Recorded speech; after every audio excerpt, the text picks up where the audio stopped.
We actually have friends overseas that listen to the show, and so it's just really awesome to know that people literally all around the world are listening to, the show. Right, not only what WMMT is broadcasting, but what the people of Whitesburg have to say and what the people of Eastern Kentucky have to say, because I think there's a huge misconception about the people here. And I think WMMT really does a pretty excellent job of letting people know that that's not the case.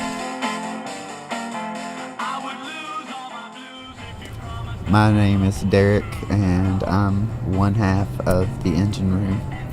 And I'm Matthew, and I'm unfortunately the other half of the engine room. Hi, I'm Marcy Krim, General Manager for WMMT FM in Whitesburg, Kentucky.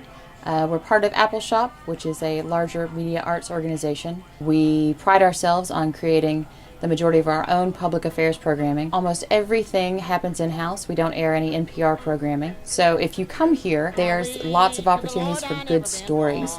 And we are a true community radio station. We have almost 50 volunteers from the community, and they really shape the station. It's been here since 1985. As we like to say, it's the best damn radio station on earth. And your heart shall no longer be mine. At 5:12 p.m. on November 26, 1985, WMMT 88.7 FM, Real People Radio as we like to call it, was brought into existence by the hands, hearts, and vocal cords of the residents of this small Appalachian town, Whitesburg, Kentucky. At WMMT 88.7, you can expect to tune in and hear true community radio at its finest, one of only a handful of such stations in the entire country. At any moment, you might hear a great-grandfather playing his favorite bluegrass tune, a teenager sharing his love of hip-hop, a kid talking about the first fish he ever caught, local musicians being interviewed and playing live, or maybe even someone ranting about their newest pet peeve. WMMT is nothing more and nothing less than the voices and minds of those individuals who take it upon themselves to be heard. That being said, it only seems fitting to allow WMMT's programmers, listeners, and visitors to speak for themselves. If you can pick up WMMT, especially when you're at work, you're in for an interesting day. Have a lot of different music's going to come across your radio waves. You're going to have bluegrass first part of the day, but then by the time the end of the day rolls around, especially if you're in my line of work and you work till about 8 o'clock in the evening, you get to listen to some rock and roll while you're still at work after having listened to a full day of roots music and bluegrass. It's kind of nice.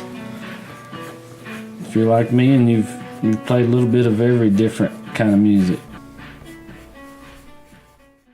I wanted to hear, say, back when I was a teenager, I wanted to hear a Minor Threat song or something. I couldn't call one of these commercial radio stations around here and ask them to play that because they wouldn't do it. And the thing I always respected about WMT is no matter what they had, when I was younger, if I'd call and ask them to play it, they would play it usually. As long as it went with, the program that was happening for that particular show. My name's Kevin Howard. I used to host the Honky Tonk Jukebox on WMMT for a while.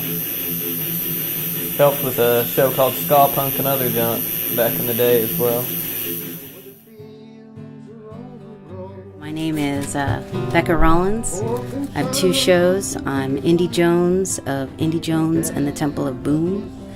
And I'm also on Easy Street, More Than a Couch. Good.